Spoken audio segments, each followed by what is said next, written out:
اعوذ باللہ من الشیطان الرجیم بسم اللہ الرحمن الرحیم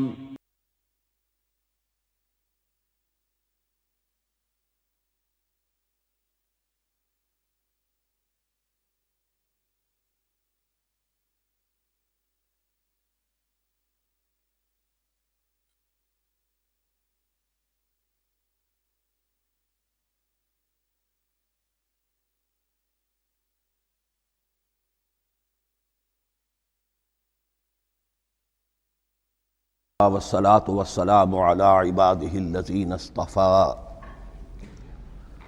خصوصا على أفضلهم وخاتم النبيين محمد الأمين وعلى آله وصحبه أجمعين. أما بعد فأعوذ بالله من الشيطان الرجيم. بسم الله الرحمن الرحيم.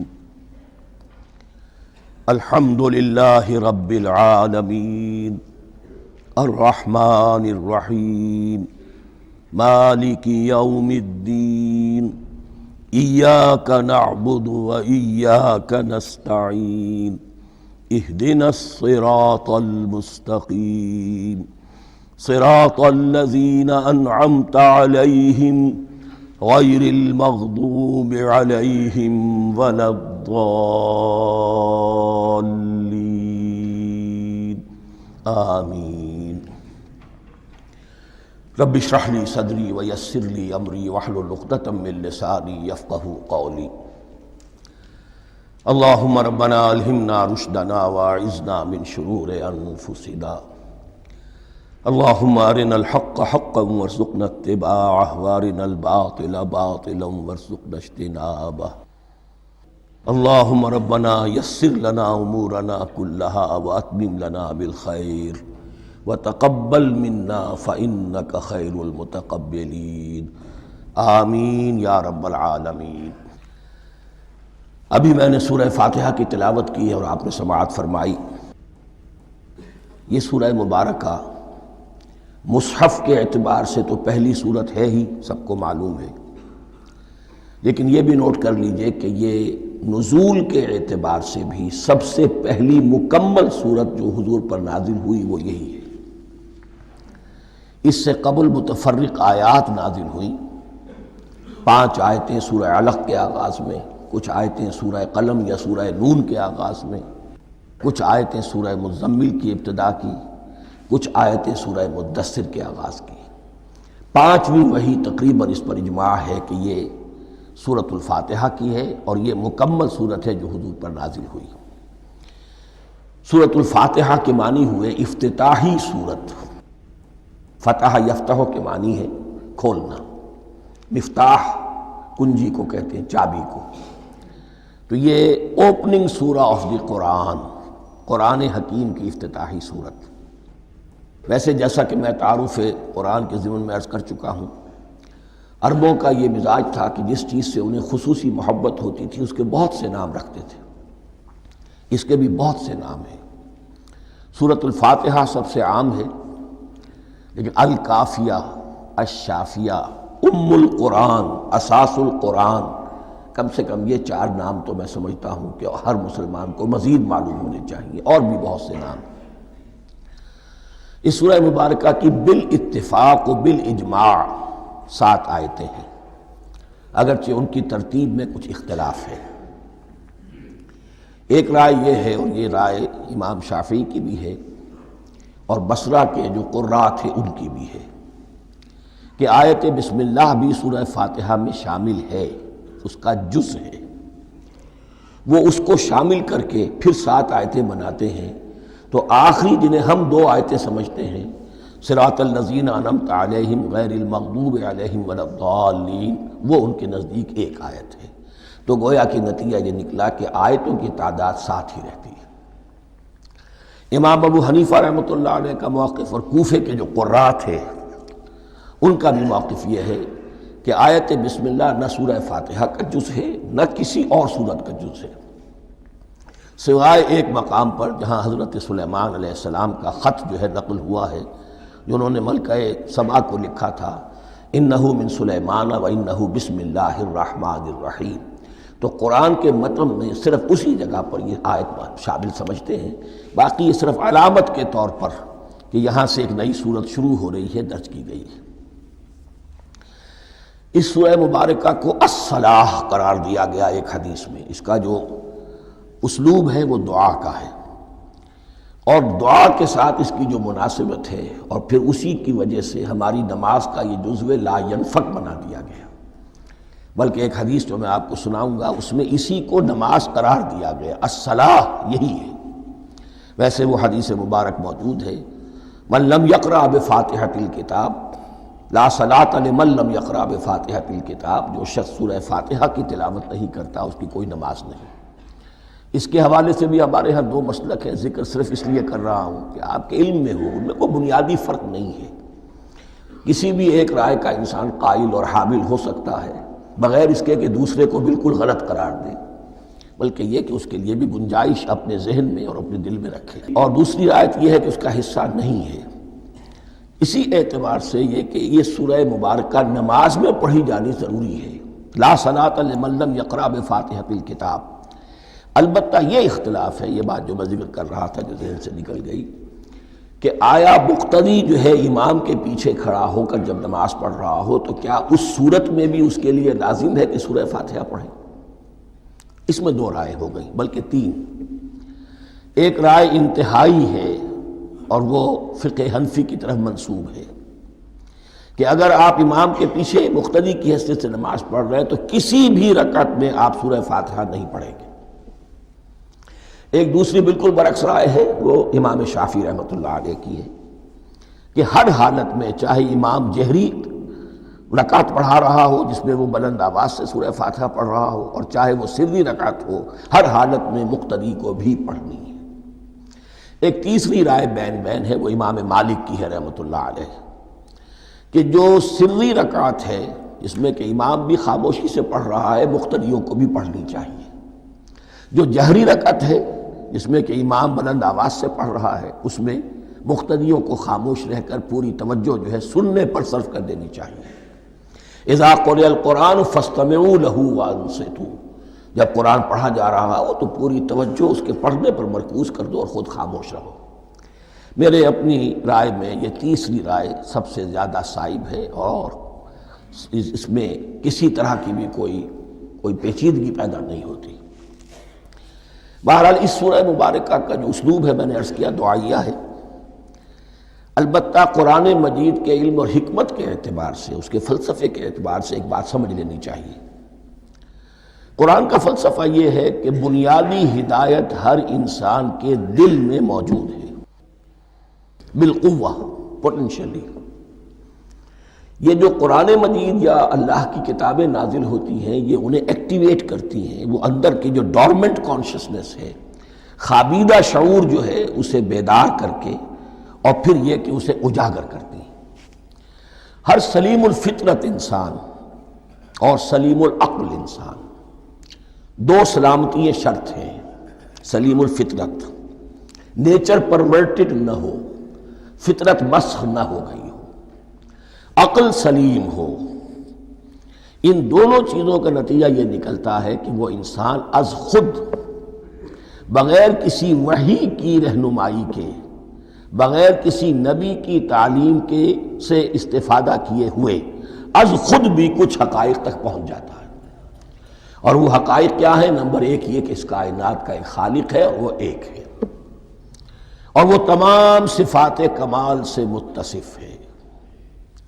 نمبر دو یہ کہ انسان کی زندگی صرف یہ زندگی نہیں ہے، بلکہ ایک اور زندگی ہے کہ جس میں اس زندگی کے اعمال کے نتائج برآمد ہوں گے۔ یہ دو باتیں، اس کی زیادہ وضاحت کے ساتھ جو ہے اس کا تذکرہ آئے گا سورہ لقمان میں، جہاں حضرت لقمان کی شخصیت کا تذکرہ ہے۔ لیکن یہاں صرف یہ بات سمجھ لیجئے کہ قرآن کا فلسفہ یہ ہے کہ ہر انسان میں، ہر فرد نوع بشر میں جو اپنی ولادت کے وقت مسلم ہوتا ہے، حضور کی حدیث ہے کل مولود یولد علی الفطرہ ابواہ یحودانہ او ینصرانہ او یمجسانہ، ہر بچہ نوع انسانی کا فطرت اسلام پر پیدا ہوتا ہے، وہ فطرت کے اندر وہ ہدایت ودیت ہے۔ اب اگر وہ فطرت بس نہیں ہوئی اور عقل جو ہے وہ صحیح رخ پر کام کر رہی ہے تو ان دو حقائق تک وہ انسان خود پہنچ جائے گا۔ لیکن ان دونوں حقائق تک پہنچنے کے بعد اب وہ دست بستہ دعا کرے گا کہ اے رب اب مزید ہدایت تو مجھے عطا فرما۔ ایک تو یہ کہ میں کیا کروں کیا نہ کروں، میری عقل اس میں ٹھوکر کھا سکتی ہے، میں کسی اچھی چیز کو بری سمجھ سکتا ہوں، کسی بری کو اچھی سمجھ سکتا ہوں، تو مجھے صحیح راستہ، صحیح راہ ہدایت پر چلا۔ یہ دعا ہے جو انسان کرتا ہے جبکہ وہ ایمان باللہ اور ایمان بالآخرہ تک خود پہنچ چکا ہوتا ہے، اور یہ سمجھتا ہے کہ صحیح زندگی کا رخ یہی ہے کہ جس رب کو میں نے پہچانا ہے کہ وہ اس کائنات کا خالق ہے اور مالک ہے اور رب ہے، میں اس کی بندگی کروں، اس کی اطاعت کروں، اس کا حکم مانوں، اس کے راستے پر چلوں۔ لیکن وہ راستہ کون سا ہے؟ اس کے لیے پھر دست بدعا ہوتا ہے کہ پروردگار تو میری رہنمائی فرما۔ یہ مقام ہے کہ جہاں آپ سمجھ لیجئے اپنے آپ کو بھی آج اس جگہ پر تصور کرتے ہوئے پھر اس سورہ مبارکہ کو پڑھیے کہ آپ اس مقام پر اللہ کے فضل و کرم سے پہنچ چکے ہیں کہ اللہ کو آپ نے پہچان لیا اور اس کی توحید کو جان لیا، اس کی جملہ صفات کمال سے آپ واقف ہو گئے۔ آپ یہ بھی جان گئے کہ مر کر اس کے حضور میں حاضر ہونا ہے اور وہ حساب کتاب لے گا۔ پھر آپ نے یہ عہد بھی کر لیا کہ اب زندگی گزارنی ہے اس رب کی بندگی میں، اسی کی فرما برداری میں۔ اب یہاں کھڑے ہو کر آپ پوچھتے ہیں کہ اللہ مجھے وہ تفصیلی ہدایت عطا فرما، ایسا نہ ہو کہ کبھی میں کسی راستے پر چلتا ہوا کسی پگڈنڈی پر مڑ جاؤں اور وہ تھوڑی سی جو ڈیوییشن ہو میرے راستے کی وہ میری عاقبت کو برباد کر دے۔ یک لحظہ غافل گشتم اور صد سال راہم دور شد، اس لیے کہ ہوتا یہی ہے سیدھے راستے سے ذرا سی کوئی پگڈنڈی جو ہے تھوڑے سے اینگل پر نکلی ہے، لیکن جب چلتے جائیں گے آپ تو جتنے آگے بڑھیں گے اس پر، اس راہ صراط مستقیم سے آپ اتنے ہی زیادہ دور ہوتے چلے جائیں گے۔ یہ ہے قرآن مجید کی حکمت اور فلسفے کے اعتبار سے اس سورہ مبارکہ کا مقام۔ اب آئیے ہم بسم اللہ کرتے ہیں۔ بسم اللہ الرحمن الرحیم، شروع کرتا ہوں میں اللہ کے نام سے جو رحمان اور رحیم ہے۔ اس پر کچھ گفتگو ہو چکی ہے تعارف قرآن کے ضمن میں کہ رحمان اور رحیم دو نام ہیں کہ جو رحمت کے مادے سے نکلتے ہیں۔ رحمان میں اللہ تعالیٰ کی رحمت کا جوش ہے، جانی کیفیت، طوفانی کیفیت، اور رحیم میں اللہ تعالیٰ کی رحمت کا دوام اور تسلسل۔ یہ دونوں کیفیات اللہ کی رحمت میں بیک وقت موجود ہیں، جس کا ہم تصور نہیں کر سکتے۔ ہم سمندر کو دیکھتے ہیں، متلاطم سمندر ہے، اس میں ہیجان ہے، طوفان ہے۔ دریا کو دیکھتے ہیں کہ وہ سکون کے ساتھ چل رہا ہے، خاموشی سے چل رہا ہے، بہہ رہا ہے، بس تسلسل کے ساتھ بہہ رہا ہے۔ ہم ان دونوں کیفیات کو علیحدہ علیحدہ دیکھتے ہیں تو ہمارا ذہن ان دونوں کو بیک وقت اس کا تصور نہیں کر سکتا، تخیل ممکن نہیں۔ لیکن اللہ کی رحمت کی یہ دونوں شانیں مستقلاً ہر وقت موجود ہیں، بیک وقت، اسی لیے ان دونوں کے درمیان کہیں حرف عطف نہیں آئے گا۔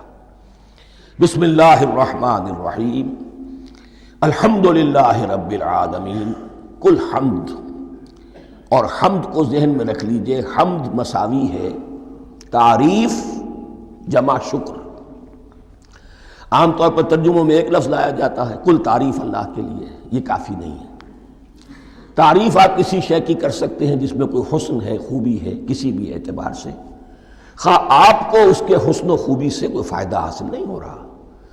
ایک پھول ہے، بہت خوبصورت ہے، بس ٹھیک ہے، خوبصورت ہے، آپ نے کہا، تعریف کر دی۔ شکر کرتے ہیں آپ اس شے کا جس سے آپ کو کوئی فائدہ پہنچا ہو، استفادہ ہوا ہو، آپ کی کوئی ضرورت پوری ہوئی ہو، آپ کی کوئی مشکل رفع ہوئی ہو۔ اور آپ دیکھیں گے کہ حمد میں یہ شکر کا پہلو غالب ہے۔ جتنی بھی دعائیں ہیں حضور سے منقول، شکر کے مقام پر وہاں حمد آتا ہے۔ بھوک لگی ہوئی تھی، کھانا کھایا، الحمدللہ الذی اطعمنی وسقانی۔ اب یہاں دیکھیے ترجمہ تعریف نہیں، شکر ہے اس اللہ کا جس نے مجھے کھلایا اور پلایا۔ آپ بیت الخلاء سے باہر آئے، نجاستیں آپ سے دور ہو گئیں، طبیعت میں انشراح ہوا، الحمدللہ الذی اذھب عنی الاذی وعافانی۔ وہ شکر ہے اس اللہ کا جس نے اذیت بخش چیزیں مجھ سے دور کر دیں اور مجھے عافیت بخشی۔ تو یہ الحمدللہ رب العالمین، اللہ تعالیٰ کا حسن و کمال اور حسن و جمال اپنی جگہ بھی اس انتہا کا ہے کہ جتنی تعریف اس کا حق ہے ہم کر ہی نہیں سکتے، لیکن اس کے احسانات اور انعامات ہم پر اتنے ہیں کہ ہم ان کو بھی گن نہیں سکتے، لہذا ایک ہی احصاء ہم نے کر دیا الف لام کے ساتھ، الحمدللہ رب العالمین، تمام تعریفیں اور کل شکر اللہ کے لیے ہیں کہ جو تمام جہانوں کا پروردگار ہے، رب ہے، مالک ہے۔ رب میں ایک مفہوم ہوتا ہے ربوبیت کا، اور اس میں مفہوم شامل ہوتا ہے تربیت کا، ربیانی صغیرہ۔ تو مالک ہونا اور تربیت دینا، آپ جس شے کے مالک ہوں گے آپ چاہیں گے اس میں بڑھوتری ہو، اس میں اضافہ ہو، وہ نشو و نما پائے، تو یہ دونوں چیزیں آپس میں ایک دوسرے کا جڑی ہوئی ہیں، پروردگار بھی اور مالک بھی۔ عام طور پر عربی میں رب کا لفظ مالک کے لیے آتا ہے، رب البیت، رب الدار، رب المال، تو مالک وہاں پر ظاہر بات ہے کہ اس سے مراد کیا ہے، مال والا، گھر والا، گھر کا مالک۔ تو کل شکر اور کل تعریف اس اللہ کے لیے ہے جو تمام جہانوں کا مالک بھی ہے اور پروردگار بھی ہے۔ الرحمن الرحیم، رحمان ہے اور رحیم ہے، اب دوبارہ اس کی میں وضاحت نہیں کروں گا۔ مالک یوم الدین، یوم دین کا مختار مطلق ہے۔ دین عربی زبان میں کہتے ہیں بدلے کو، دناہم کما دانو، کما تدینو تو دانو، یہ کہاوت ہے، جیسے اردو میں ہم کہتے ہیں جیسا کرو گے ویسا بھرو گے، کما تدینو تو دانو، تو یہ ہے بدلہ، اس کا بنیادی مفہوم جو ہے وہ بدلہ ہے۔ تو بدلے کا ایک دن ہے جس دن فیصلہ ہوگا کہ کون کیا کما کر لایا ہے اور اسے کیا بدلہ ملنا چاہیے۔ آیا اس کا برائیوں کا پلڑا بھاری ہے کہ اسے سزا ملنی چاہیے، یا اس کی حسنات اور نیکیوں کا پلڑا بھاری ہے کہ اسے جزا ملنی چاہیے، اس کا انعام اور اکرام کے ساتھ معاملہ کیا جانا چاہیے، وہ ایک دن ہے، اسے ہم یوم القیامہ کہتے ہیں۔ اور لیکن اصل بات جو یہاں کہی گئی، یعنی ایک جملے میں تین باتوں کا اعتراف ہو رہا ہے۔ بعث بعد الموت، ایک دن آئے گا کہ ہم مرنے کے بعد تمام انسان اٹھا لیے جائیں گے، پھر حساب و کتاب، پھر اللہ کے ہاں حاضری ہوگی اور حساب کتاب ہوگا، اور تیسرے یہ کہ اس حساب کتاب کے دن کا مختار مطلق اللہ ہے، یعنی کسی اور کو اپنے ذہن میں سہارا بنا کر آپ زندگی گزاریں کہ وہ مجھے چھڑا لے گا، یا وہ ہستی جو ہے اتنی زوردار ہے کہ وہ مجھے بچا لے گی، اس سے اپنے دل کو، اپنے ذہن کو بالکل پاک کر لیجئے۔ مالک یوم الدین، ایک دوسری جگہ پر قرآن میں آیا ہے، اس روز کوئی پکارنے والا پکارے گا، لمن الملک اليوم للہ الواحد القہار، آج کے دن کس کا اختیار مطلق ہے؟ اور پھر کہا جائے گا اللہ کے لیے، الواحد قہار، جو پوری طرح چھایا ہوا ہے، بس تولی ہے۔ تو مالک یوم الدین، جو جزا و سزا کے دن کا مالک ہے۔ اب یہاں سے کلام ایک رخ بدل رہا ہے، ابھی تک تو یہ غائبانہ انداز میں کلام ہو رہا ہے، اللہ سے خطاب نہیں آیا اس میں ابھی۔ الحمدللہ رب العالمین الرحمن الرحیم مالک یوم الدین، اب خطاب ہے، ایاک نعبد و ایاک نستعین، ہم صرف تیری ہی بندگی کرتے ہیں اور کریں گے، اور ہم صرف تجھ ہی سے مدد مانگتے ہیں اور مانگیں گے۔ یہ ترجمہ میں کیوں کر رہا ہوں کہ یہ فعل مضارع ہے، عربی زبان میں فعل مضارع حال اور مستقبل دونوں کو کور کرتا ہے۔ ایاک کا جو ہے مفعول فاعلی جو ہے، مفعول جو ہے اس میں ضمیر مفعولی، اسے پہلے لا کر حشر کا مضمون پیدا ہو گیا۔ ہم تیری بندگی کرتے ہیں نہیں، ہم تیری ہی بندگی کرتے ہیں اور کریں گے۔ حال میں ترجمہ کیجئے تو یہ اظہار حال ہے، اور مستقبل میں ترجمہ کیجئے تو یہ ایک عہد ہے، قول و قرار ہے، بہت بڑا معاہدہ ہے۔ وَإِيَّاكَ نَسْتَعِينُ، اور صرف تجھ ہی سے مدد مانگتے ہیں اور مانگیں گے۔ اس میں بھی حال کا ترجمہ اظہار حال، اللہ کرے کہ واقعی ہمارا حال وہی ہو، جب ہم یہ الفاظ کہتے ہیں تو واقعتاً ہم اس پر پورے اتر رہے ہوں کہ اسی کی بندگی کر رہے ہوں اور اسی سے ساری استعانت اور استمداد کر رہے ہیں۔ جہاں تک مستقبل کا تعلق ہے وہ پھر ایک عہد ہے، اہدنا الصراط المستقیم، یہ مقام وہ آ گیا کہ یہاں تک تو اے پروردگار ہم پہنچ گئے، تیرے فضل سے، تیرے کرم سے، فطرت سلیمہ بھی تیری عطا کردہ تھی، عقل سلیم بھی تیری ودیعت کردہ تھی، ان دونوں کی روشنی سے ہم یہاں تک تو پہنچ گئے۔ اب ہماری جو ضرورت ہے، احتیاج ہے، وہ کیا ہے؟ اہدنا الصراط المستقیم، ہدایت بخش ہمیں سیدھے راستے کی۔ یہاں دو باتیں سمجھ لیجئے، انفرادی سطح پر انسان کے لیے نہ معلوم کتنے مرحلے آتے ہیں ہر روز کہ جس میں وہ ایک ٹھٹک کر کھڑا ہو جاتا ہے، یہ کروں یا یہ کروں، دو آلٹرنیٹو سامنے آ رہے ہیں، فیصلہ کرنا مشکل ہو رہا ہے، قدم قدم پر ہدایت کی ضرورت ہے۔ اور اجتماعی طور پر نوع انسانی تین بڑے بڑے تمدنی مسائل میں واقعہ یہ ہے کہ تسلیم کر لیا جانا چاہیے کہ عقل انسانی اس کو راستہ نہیں دکھا سکتی۔ عام معاشرتی سطح پر مرد اور عورت کے درمیان حقوق اور اختیارات کا کیا توازن ہو، ناممکن ہے، انسان طے نہیں کر سکتا۔ انسان یا مرد ہے یا عورت ہے، عورت سوچے گی اپنے جذبات کا، اپنے خیالات کا لحاظ رکھے گی، مرد کے جذبات و احساسات کا اس کا کوئی تصور ہی ممکن نہیں۔ مرد سوچے گا اسے اپنے احساسات معلوم ہے، لیکن یہ کہ عورت کے احساسات سے وہ نابلد ہے، ان کو محسوس کر ہی نہیں سکتا، لا محالہ وہ اپنے بارے میں وہ جو بھی نظام بنائے گا اس میں وہ اپنی بالادستی رکھے گا۔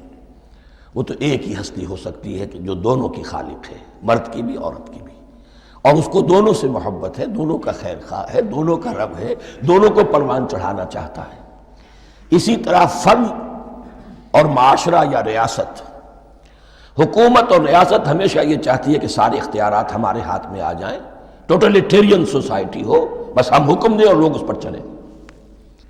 افراد یہ چاہتے نہیں، ہمیں آزادی ہونی چاہیے۔ اب آپ دیکھیے کہ دنیا میں کتنے جھگڑے چلتے ہیں اسی پر، فریڈم فریڈم فریڈم۔ وہ فریڈم واقعتاً اپنی جگہ پر ایک شے ہے، افراد کی آزادی ہونی چاہیے، لیکن افراد کی آزادی اتنی نہ ہو جائے کہ وہ مادر پدر آزاد ہو جائے، کوئی قانون، کوئی قاعدہ، کوئی اخلاقی کوئی حدود اور قیود جو ہے ان کا پابند نہ رہے۔ تو اب کہاں ہے وہ نقطہ اعتدال کہ جس میں انسان کی انفرادی آزادی، انفرادی اختیار اور ادھر اجتماعی مصلحتیں جو ہیں ان کو بیلنس کیا جا سکے؟ انسان طے نہیں کر سکتا، صرف اللہ ہی اس کے لیے نظام دے سکتا ہے۔ تیسرا مسئلہ ہے سرمایہ اور محنت، اس میں کیا توازن ہو؟ سرمایہ اور محنت دونوں مل کر کچھ بنا رہے ہیں، کچھ پروڈیوس کر رہے ہیں۔ اب اس میں نفع جو ہوا ہے اس میں سرمایہ کا کتنا حصہ ہونا چاہیے اور لیبر کا کتنا ہونا چاہیے، کون طے کر سکتا ہے؟ اس کے لیے بھی کہ ایسا نہ ہو کہ سرمایہ داری جو ہے آکاش بیل بن کر پورے معاشرے پر چھا جائے، اور غریب بیچارہ، مزدور بیچارہ، کاشتکار بیچارہ وہ گویا کہ چکی کے دو پارٹوں میں پس کر رہ جائے، اس کی کوئی حیثیت نہ رہ جائے۔ لیکن یہ کہ دوسری طرف اگر یہ کہ مزدور کا جو حق ہے اس سے زیادہ اس کو دے دیا جائے تو سرمایہ جو ہے وہ سکڑ جائے گا، شائی ہو جائے گا، وہ پھر میدان میں نہیں آئے گا۔ کیا کیا جائے؟ کون سا نقطہ عدل و اعتدال ہے؟ یہ تین مسائل ایسے ہیں، اہدنا الصراط المستقیم۔ تو یوں سمجھیے کہ ایک جو بنیادی ہدایت تھی، ایک اللہ کو پہچان لینا، یہ جان لینا کہ کل حسن و جمال اور تمام انعام و اکرام کا منبع اس کی ذات ہے، وہ رحمان ہے اور رحیم ہے، اور یہ جان لینا کہ مرنے کے بعد جی اٹھنا ہے، حساب کتاب ہے، فیصلہ ہوگا جزا و سزا کا، اور مختار مطلق اس دن کا اللہ ہے۔ پھر یہ عہد کر لینا ایاک نعبد و ایاک نستعین۔ اس کے بعد دعا، پروردگار ہمیں ہدایت پر قائم رکھ، ہماری ہدایت میں اضافہ فرما۔ اس ہدایت کے لفظ کو سمجھ لیجئے، بنیادی ہدایت، تفصیلی ہدایت، قدم قدم پر ہدایت، ہدایت پر ہدایت۔ والذین اہتدوا زادہم ھدی، جو لوگ ہدایت کے راستے پر آتے ہیں اللہ ان کی ہدایت میں اضافہ کرتا ہے۔ تو یہ قدم قدم پر ہمیں ہدایت کی ضرورت ہے اور مرحلہ وار ضرورت ہے۔ ہدایت اس کو بھی کہتے ہیں کہ کسی نے آپ سے کوئی پتہ پوچھا، آپ نے کہا ادھر جانا، پھر دوسری گلی میں مڑنا، پھر جانا دو تین لائٹیں چلے جانا، پھر مڑنا، وغیرہ وغیرہ، یہ بھی ہدایت ہے۔ نظری طور پر آپ نے بتایا ہے۔ ایک ہدایت یہ ہوئی کہ بھائی میں چلتا ہوں آپ کے ساتھ، میں آپ کو وہاں تک پہنچا دوں گا تاکہ آپ کو دقت نہ ہو، آپ نے منزل تک پہنچا دیا۔ ان دونوں کے درمیان، یہ تو میں نے ایک فرد کی مثال دی ہے، اللہ اور بندے کے درمیان نہ معلوم کتنے مراحل ہیں ہدایت کے۔ تو کسی وقت بھی انسان اپنے آپ کو ہدایت خداوندی سے مستغنا نہیں سمجھ سکتا، اور نہیں تو پروردگار جو ہدایت دی ہے اس پر ہدایت پر قائم رکھ۔ کیا پتہ شیطان کا کوئی حملہ کیا پتہ ہمارے نفس کی کوئی شرارت کسی ایسے رخ پر ہمیں ڈال دے کہ اب تک کی ساری کمائی بھی ضائع ہو جائے۔ لہذا یہ نہ سمجھیے کہ جب یہ ساری چیزیں ان کو معلوم تھیں، وہ ان چیزوں کا تو اقرار کر رہے تو اب ہدایت کون سی مانگ رہے ہیں؟ تو ہدایت کا تو بڑا میدان کھلا ہوا ہے، اور اس ہدایت کی وہ جو میں نے آخری شکل آپ کو بتائی ہے کہ منزل مقصود تک پہنچا دے، یہ ہدایت بھی قرآن مجید میں اس معنی میں بھی لفظ آیا ہے کہ اہل جنت جب جنت میں داخل ہوں گے تو جو ترانہ حمد ان کی زبان پر اس وقت ہوگا وہ کیا ہے؟ الحمدللہ الذی ہدانا لہذا وما کننا لنہتدی لولا ان ہدانا اللہ۔ کل شکر اللہ کا جس نے ہمیں یہاں تک پہنچا دیا، ہدایت دی یہاں تک پہنچا دیا، اور ہم ہرگز نہ پہنچ پاتے، ہم ہرگز ہدایت یافتہ نہ ہو سکتے اگر اللہ ہی ہمیں ہدایت نہ دیتا۔ اہدنا الصراط المستقیم، سیدھا راستہ، صراط الذین انعمت علیہم، اب اس کی مزید وضاحت ہے، راستہ اس کا ان لوگوں کا جن پر تیرا انعام ہوا۔ یہ کون لوگ ہیں؟ اس کی وضاحت آپ کو ملے گی سورہ نساء میں، من یطع اللہ والرسول فاولئک مع الذین انعم اللہ علیہم من النبیین والصدیقین والشہداء والصالحین۔ 4 طبقات ہیں منعم علیہم جن پر اللہ کا انعام ہوا ہے۔ چوٹی پر انبیاء کرام، اس کے بعد صدیقین کرام، اس کے بعد شہداء عظام، اس کے بعد عام صالح مسلمان، صالح ہو۔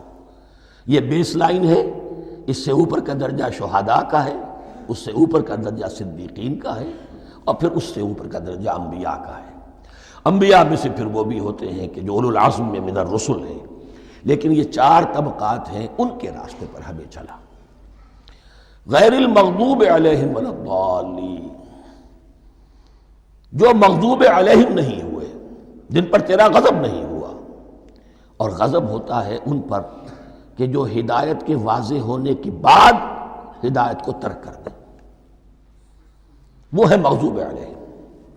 جنہیں ہدایت مل گئی ہو، ہدایت کو پہچان لیا ہو، پھر اپنی شرارت نفس کی وجہ سے، اپنی نفسانیت کی وجہ سے، اپنے تکبر کی وجہ سے، اپنے حسد کی وجہ سے وہ اس حق کو رد کر دیں، اس کو ترک کر دیں، ان پر اللہ کا غضب آتا ہے۔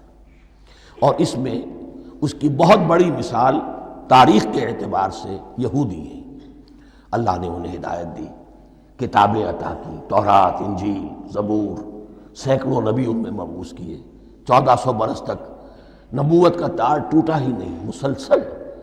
ابتدا میں بھی 2 نبی، موسیٰ اور ہارون، اور اختتام پر بھی 2 نبی، عیسیٰ اور یحییٰ علیہ السلام، اور ان کے مابین کوئی لمحہ نہیں آیا ہے تاریخ بنی اسرائیل میں جبکہ کوئی نہ کوئی نبی موجود نہ ہو۔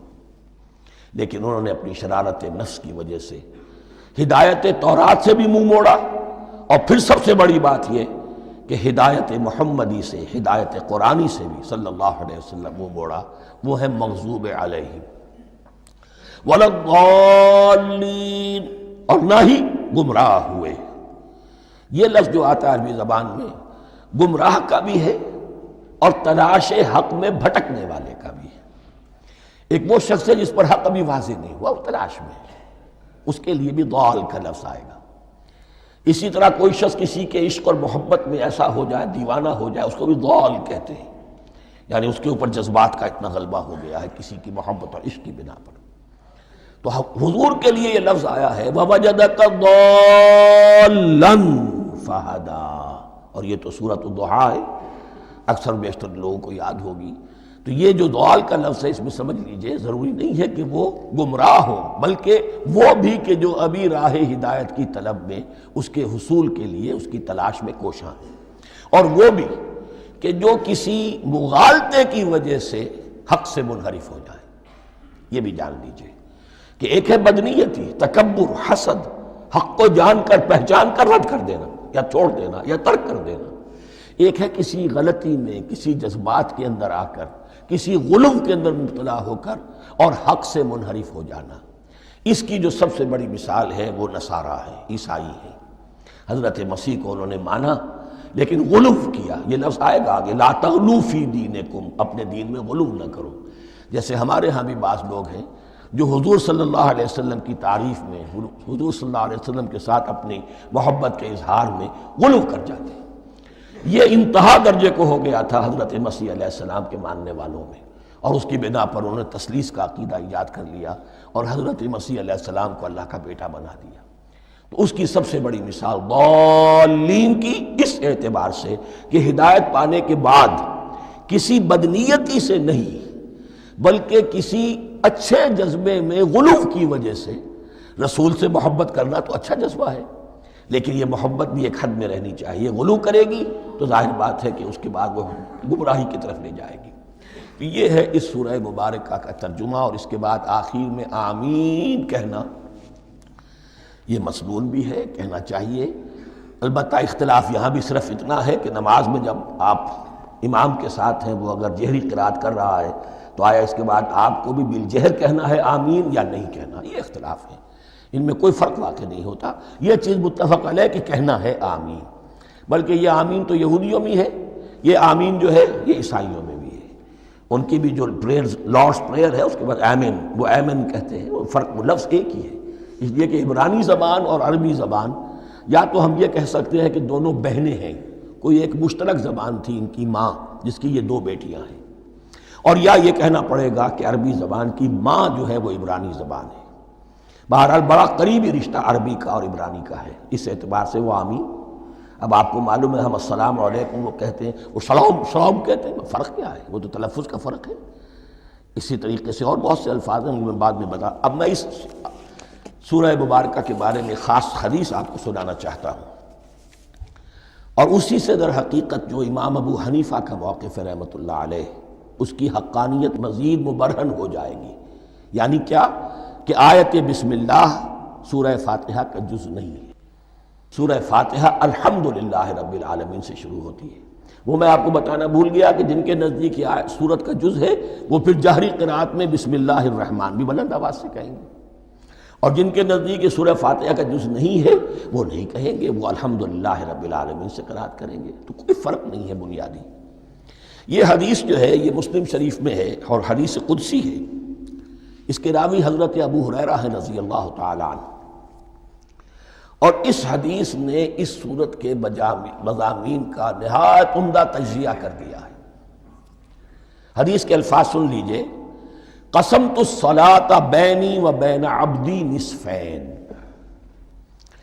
اللہ تعالیٰ فرما رہے ہیں، حدیث قدسی ہے، میں نے نماز کو، صلاۃ کو اپنے اور اپنے بندے کے درمیان آدھا آدھا تقسیم کر لیا، فنصفها لی ونصفها لعبدی، اس کا نصف جو ہے وہ میرے لیے ہے اور نصف جو ہے وہ میرے بندے کے لیے ہے، وَلِعَبْدِي مَا سَأَلَ، اور جو میرے بندے نے مانگا میں اسے دوں گا، میرا وعدہ ہے یا میں نے اسے دیا۔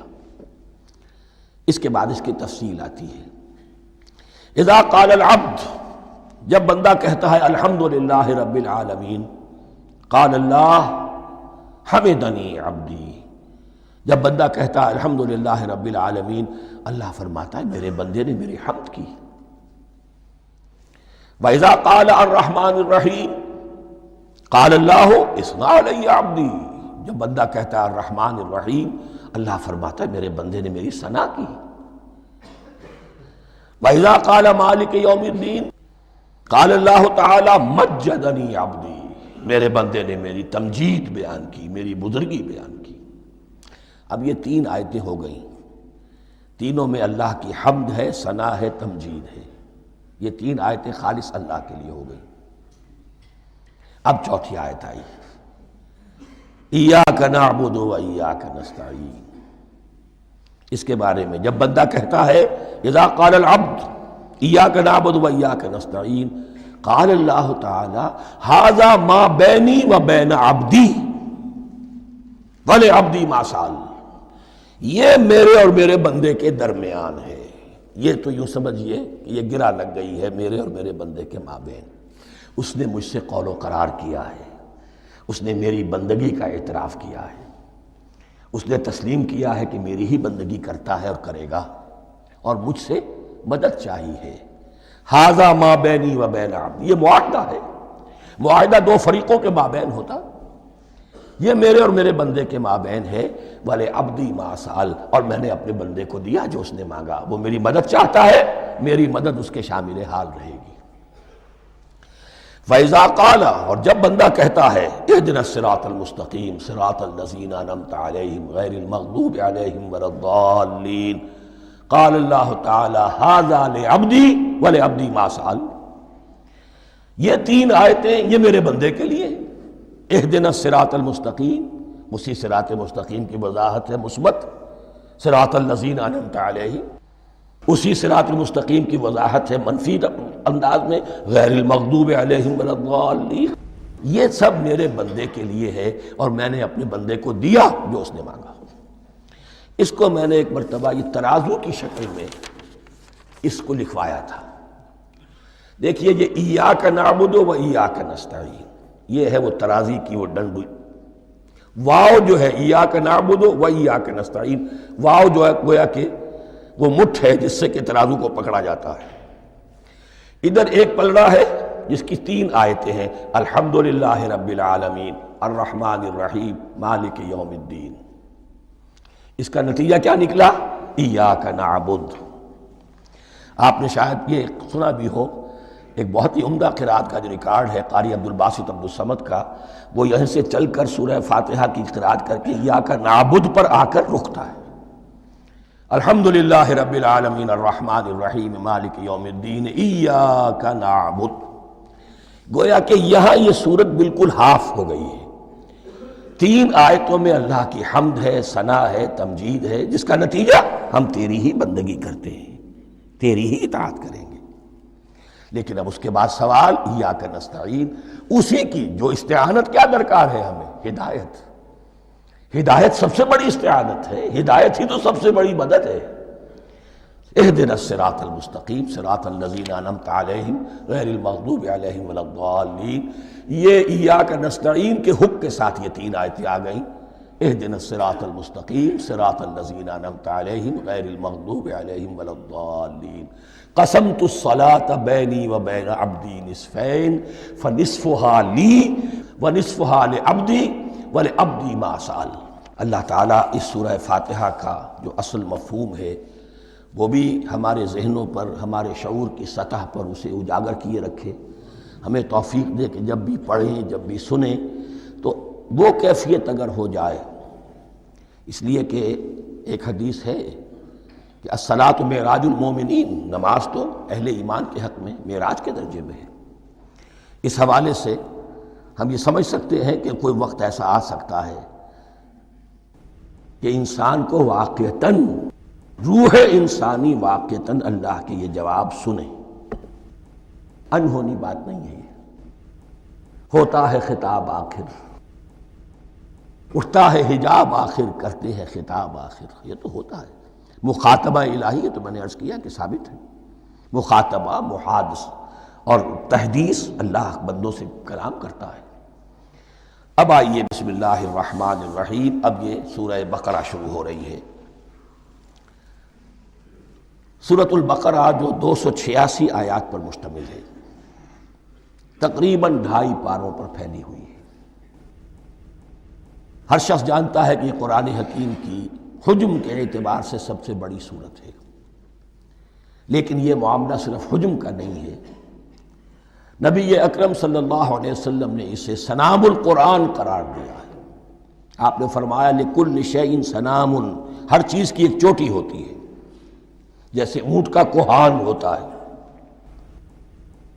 وَسَنَامُ الْقُرْآنِ الْبَقَرَہ، سنام القرآن، قرآن کی چوٹی جو ہے وہ سورۃ البقرہ ہے۔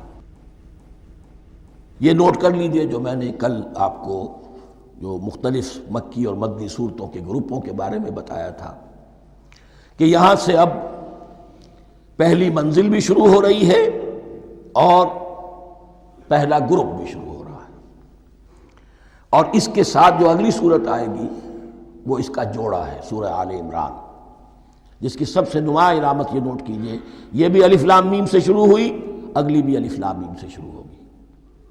اس کے بعد 2 صورتیں مدنی اور ہیں، لیکن ان دونوں میں نہ حروف مقطعات ہے، نہ کوئی اور تمہیدی کلام ہے، براہ راست خطاب سورہ نساء میں یا ایھا الناس اور سورہ مائدہ میں یا ایھا الذین آمنوا، کوئی تمہیدی بات نہیں، کوئی حروف مقطعات نہیں، براہ راست خطاب۔ وہ ایک جوڑا ہے سورہ نساء اور سورہ مائدہ، اور یہ ایک جوڑا ہے سورہ بقرہ اور سورہ آل عمران۔ سورہ بقرہ اور سورہ آل عمران کو نبی اکرم صلی اللہ علیہ وسلم نے الزہراوین بھی قرار دیا ہے۔ زہرا کہتے ہیں بڑی روشن چیز کو۔ یہ حضرت فاطمہ رضی اللہ تعالی عنہ کے نام کے ساتھ آتا ہے، فاطمۃ الزہراء۔ تو زہرا بہت روشن، دمکتی ہوئی شے۔ الزہراوین، یہ دو نہایت دمکتی ہوئی صورتیں ہیں جو قیامت کے دن دو بدلیوں کی شکل میں ظاہر ہوں گی، حضور نے فرمایا، اور جو لوگ ان صورتوں سے محبت کرتے تھے ان پر سایہ کریں گی۔ اللہم ربنا اجعلنا منہم، ہمیں اللہ تعالیٰ ان میں شامل فرما دے۔ اس سورہ مبارکہ کو دو حصوں میں تقسیم سمجھیے۔ ویسے تو یہ کہ رکوع آئیں گے، پارے بھی بدلیں گے اس میں، لیکن حصے دو ہیں۔ پہلے حصے میں اصل روح سخن سابقہ امت مسلمہ سے ہے، یہود سے، بنی اسرائیل سے۔ دوسرے حصے میں اصل خطاب موجودہ امت مسلمہ سے ہے، امت محمد سے صلی اللہ علیہ وسلم۔ پہلے حصے میں 18 رکوع ہیں لیکن آیات 152 ہیں۔ دوسرے حصے میں 22 رکوع ہیں لیکن آیات 134 ہیں۔ گویا کہ اس سے آپ کو توازن نظر آئے گا کہ اگرچہ ادھر رکوع کی تعداد کم ہے 18 لیکن آیات کی تعداد زیادہ ہے 152۔ دوسرے حصے میں رکوعوں کی تعداد زیادہ ہے 22 لیکن آیات کی تعداد 134۔ اسی لیے اس کا ایک نام میں نے تجویز کیا ہے، وہ اس لیے تاکہ کچھ حقائق آپ کے ذہنوں میں ان ناموں کے حوالے سے بھی انشاءاللہ محفوظ ہو جائیں گے۔ سورۃ الامتین، دو امتوں کی صورت، اس لیے کہ تقریباً نصف اس کی ساری بحث جو ہے، مرکزی بحث، وہ سابقہ امت مسلمہ بنی اسرائیل، اور دوسرا نصف اس میں سارا خطاب وہ ہے موجودہ امت مسلمہ یعنی امت محمد صلی اللہ علیہ وسلم۔ اس کا جو پہلے 18 رکوع ہے یا پہلا حصہ ہے، اس کے اندر ڈویژن فردر ہوگی ورٹیکل، عمودی۔ پہلے 4 رکوع، پھر 10 رکوع، پھر 4 رکوع۔ لیکن جو 22 رکوع ہیں دوسرے حصے کے، دوسرے نصف کے، اس میں ڈویژن جو ہے جو ہاریزونٹل ہے، وہ افقی تقسیم ہے، عمودی نہیں، افقی۔ وہ میں بعد میں بیان کروں گا جب ہم وہاں پہنچ جائیں گے۔ ان کو پہلے سمجھ لیجئے کہ اس پہلے حصے کی جو تقسیم میں نے کی ہے، پہلے 4 رکوع، پھر 10 رکوع اور پھر 4 رکوع۔ پہلے 4 رکوع یوں سمجھیے کہ پورے قرآن مجید کے لیے اس کی حکمت اور فلسفے کا جو حصہ مکی قرآن میں بیان ہو چکا تھا اس کا خلاصہ ہے۔ جب یہ صورت نازل ہو رہی ہے تو یہ تو مدینہ میں حضور تشریف لا چکے ہیں، 12-13 سال جو ہے گزر چکے ہیں، اور ان 12-13 سالوں کے دوران 2/3 قرآن نازل ہو چکا ہے۔ اس میں جو بھی حکمت، فلسفہ اور بنیادی دعوت، یہ جو چیزیں مکی قرآن میں بیان ہوئیں، ان کا خلاصہ نچوڑ نکال کر یہاں 4 رکوعوں میں رکھ دیا گیا۔ اگرچہ ان میں بھی جب گہرائی میں آپ دیکھیں گے تو روح سخن جو ہے وہ بنی اسرائیل کی طرف ہے، وہ میں بعد میں عرض کروں گا، لیکن اضافی طور پر یہ سمجھ لیجئے کہ پورے مکی قرآن کے حکمت اور پیغام کا خلاصہ ان 4 رکوعوں میں۔ پھر 10 رکوع ہیں جن میں براہ راست خطاب ہے سابقہ امت مسلمہ، یا بنی اسرائیل۔ اس کے بھی 2 حصے ہیں۔ پہلے ایک رکوع میں دعوت ہے، بڑا انداز اس کا بڑا پیارا ہے، اس میں دعوت ہے، ایمان لاؤ محمد پر صلی اللہ علیہ وسلم۔ اور اس کے بعد 9 رکوع ہیں ملامت کے، ملامت، تنقید، تم نے یہ کیا اور یہ کیا اور یہ کیا، ہم نے یہ احسان کیے، یہ احسان کیے، یہ احسان کیے، تم نے یہ ناشکری کی، یہ ناشکری کی، یہ ناشکری کی۔ اور اس سب کا نتیجہ آخری 4 رکوعوں میں ہے کہ اب تمہیں اس منصب سے معزول کیا جا رہا ہے جس پر تم 2000 برس تک فائز رہے ہو، اور تمہیں ہٹا کر اب ایک نئی امت محمد کی شکل میں جو وجود میں آ چکی ہے صلی اللہ علیہ وسلم، اسے اس پر فائز کیا جا رہا ہے۔ اور اس کی علامت کے طور پر اسے میں کہا کرتا ہوں کورونیشن، تاج پوشی۔ ایک امت معزول، دوسری امت اس کا نسب ہو رہا ہے، اس کی تاج پوشی کے لیے سمبل، علامت کیا ہے؟ قبلہ تحویل۔ وہ قبلہ یروشلم سابقہ امت کا قبلہ اب ادھر رخ نہیں ہوگا، اب اہل توحید کا قبلہ یہ مکے کی طرف ہوگا، بیت اللہ کی طرف ہوگا۔ تو تحویل قبلہ کا مضمون ہے جو ان 4 رکوعوں میں آتا ہے۔ تو یہ میں نے تھوڑی سی تمہید جو ہے آپ کے سامنے رکھ دی ہے۔ اب بسم اللہ کیجئے۔ بسم اللہ الرحمن الرحیم۔ الف لام میم۔ الف لام میم یہ حروف مقطعات ہیں، یہ علیحدہ علیحدہ پڑھے جاتے ہیں، علم نہیں پڑھ سکتے اس کو۔ الف لام میم، ہا میم ہے، ہا علیحدہ میم علیحدہ، اگرچہ لکھے ہوئے ہوتے ہیں جڑے ہوئے، کاف ہا یا عین صاد لکھے ہوئے جڑے ہوئے، پڑھے جائیں گے علیحدہ علیحدہ، قطع علیحدہ کرنا۔ تو حروف مقطعات ان کے بارے میں ایک بات تو جو ہے اجماعی ہے، سب کے نزدیک مسلم ہے، ان کا کوئی حتمی مفہوم اور ان کے حتمی معنی کسی کو معلوم نہیں سوائے اللہ اور اس کے رسول کے۔ اس معنی میں یوں بھی کہا گیا یہ کوڈ ورڈز ہیں، جیسے کہ کوئی میسیجز جو ہیں ادھر ادھر بھیجے جاتے ہیں، سیکرٹ میسیجز، تو کچھ کوڈ ورڈز ہوتے ہیں جس سے سمجھ میں آتا ہے کہ یہ بات واقعتاً صحیح سورس سے آ رہی ہے، واللہ عالم۔ لیکن اس کا کوئی مفہوم اور اس کے معنی جو ہیں وہ اتفاق اس پر ہے، اگرچہ بعض حضرات نے کچھ اپنی سی کوشش کی ہے، کچھ مفہوم جو ہے بنانے کی، وہ اپنی جگہ پر ہے، لیکن یہ کہ کسی حضرت عبداللہ ابن عباس رضی اللہ تعالی عنہما نے بعض ایسی کوششیں کی ہیں، لیکن ان کی رائے کو بھی ان کی ذاتی رائے سمجھا گیا ہے، امت نے اسے قبول نہیں کیا۔ اجماع اور کنسنسس اسی پر ہے کہ اس کے معنی اور مفہوم کسی کو معلوم نہیں سوائے اللہ اور اس کے رسول کے۔ البتہ بعض چیزیں ایسی ہیں کہ وہ اگر نوٹ کر لی جائیں تو شاید آئندہ ہے اس میں کچھ راز کھلنے کے امکانات پیدا ہو جائیں۔ دیکھیے عربی زبان کے جو الفابیٹس ہیں ان کی تعداد 29 ہے یا 28 ہے، میں بتا چکا ہوں۔ الف اور حمزہ کو ایک سمجھے تو 28 ورنہ 29۔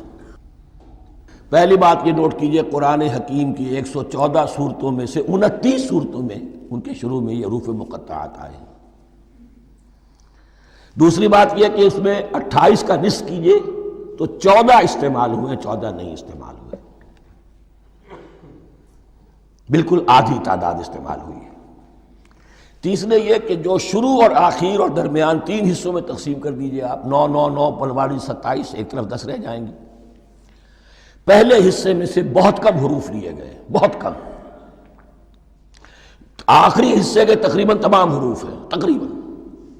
درمیانی حصہ وہ ہے کہ جس میں آپ نے دیکھا ہے کہ عربی میں جوڑوں کی شکل میں ہے، صاد ضاد، فرق کیا ہے نقطے کا، سین شین فرق کیا ہے نقطوں کا، را زا فرق کیا ہے نقطے کا۔ تو جو بھی نقطے والا لفظ ہے وہ نہیں لیا گیا، اور جو بغیر نقطے کے غیر منقوط ہے وہ لیا گیا۔ پھر اس میں 3 صورتیں ہیں جن میں ایک ایک حرف آیا ہے، سورہ قاف، سورہ نون، سورہ صاد۔ پھر صورتیں ہیں جن میں 2 2 آئی ہیں، جن میں 3 3 آئے ہیں، پھر 4 4 آئے ہیں، 2 ہی صورتیں ہیں جن میں 4 4 ہیں، اور 2 ہی صورتیں جن میں 5 5 ہیں۔ تو یہ ہے صرف یوں سمجھیے کہ اعداد و شمار۔ اس کے حوالے سے کچھ آدمی غور کرے تو شاید کوئی بات نکلے۔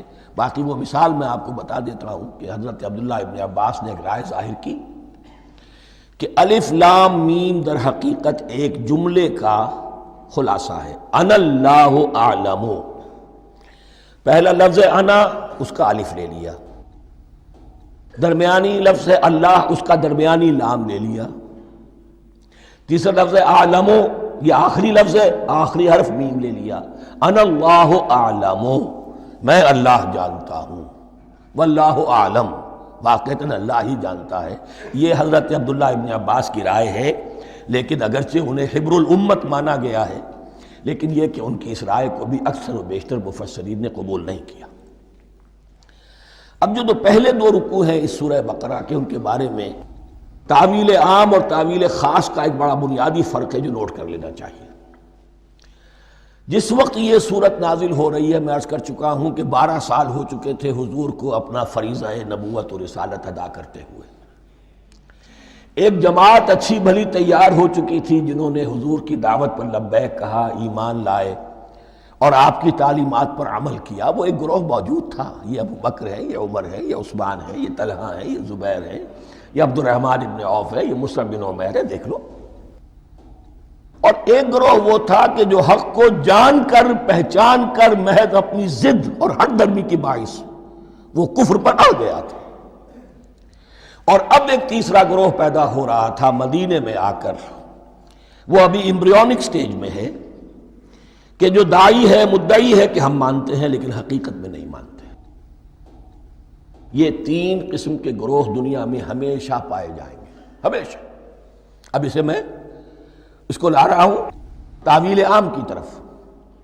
جب بھی کبھی کوئی دعوت اٹھے گی انقلابی، ایک ہوتا ہے وعظ و نصیحت، ٹھیک ہے، جس نے بھی فائدہ اٹھایا اٹھا لیا۔ ایک ہوتی ہے دعوت انقلابی، وہ انقلابی دعوت کا ہدف ہوتا ہے نظام کو بدلنا۔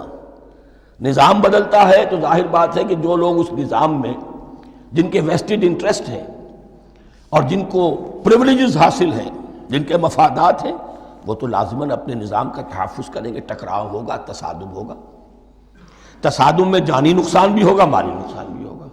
یہ گویا کہ کسی انقلابی دعوت کے لوازم ہیں۔ اگر یہ شے نہ ہو تو دعوت انقلابی ہے ہی نہیں۔ اس اعتبار سے ہر انقلابی دعوت کے جواب میں تین طبقے پیدا ہو جاتے ہیں۔